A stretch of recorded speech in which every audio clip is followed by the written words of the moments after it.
Hello, I'm Robert Bozeman, and I'm here speaking to Cynthia Allen. Hello, Cynthia. Hey, Robert. So good to see you.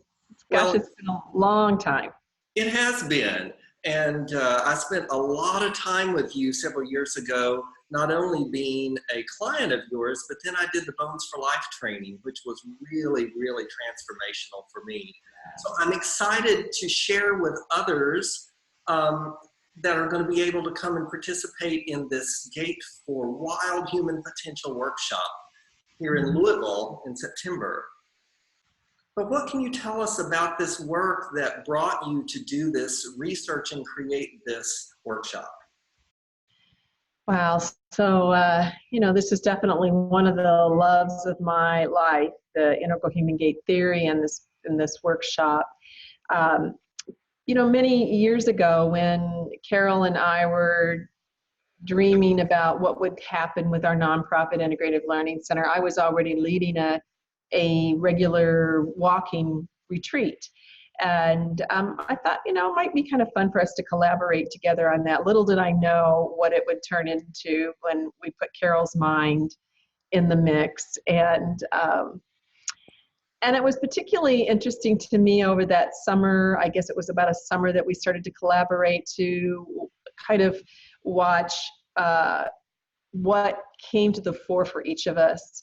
We both had our own issues with walking, which I know Carol has talked about, and I can absolutely attest. I was having a tremendous amount of trouble with my left leg and left hip, and I would hear myself saying things like, I'm working on a left hip replacement in a joking kind of manner, and of course, there's nothing really very funny about that. And I had been to see Feldenkrais practitioners that had the same level of experience that I had and was not getting results with that. And I think if I had gone and traveled, been able to travel and study with people who had a lot more experience than I did and my colleagues had locally, I probably would have had some good results. But there was definitely something missing for me in the Feldenkrais approach. Then Carol and I went to take Bones for Life, and I started to get some real important cues from Bones for Life. Then we decided to start to collaborate on this workshop that turned into integral human gait theory. And Carol would bring in a little piece of physical therapy, and then we would talk about some pieces from Feldenkrais. But it was a particular aspect of physical therapy that, for me, actually allowed me to start to really load my left femur in a way that I had not been able to load before.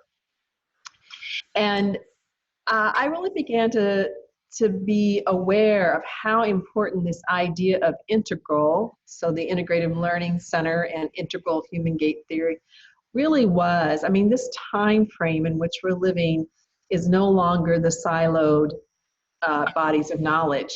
And I think we have to have siloed bodies of knowledge as they're developing, but then there needs to be some way in which these things are brought together. So I became really interested in, how can we start to bring more ideas together? I was reading Ken Wilber at the time and really excited about his philosophy around how human beings develop and how that could be worked into all kinds of different bodies of work. And certainly we've worked that into the integral human gait theory. I was also seeing clients that summer and noticing that a couple of them I had been working with for a while were just wearing out their lumbar. They were wearing out that lumbar with their gait. You could see just the lumbar, the amount of excessive curve they had and how they were twisting in the lumbar as they walked. And the more I looked around, I saw, my gosh, this is an extremely common issue. And then Carol, it turned out, was kind of observing some of the same thing, and we were starting to get ideas about how to work with different kinds of lessons to alleviate that. So it's really a combination of, our own issues, my own issues, noticing, one field does not have everything, and how could we pull those things together? And then eventually we started asking ourselves, what can we add that maybe nobody else has started to talk about? And we have a few of those kinds of elements in integral human gait theory as well.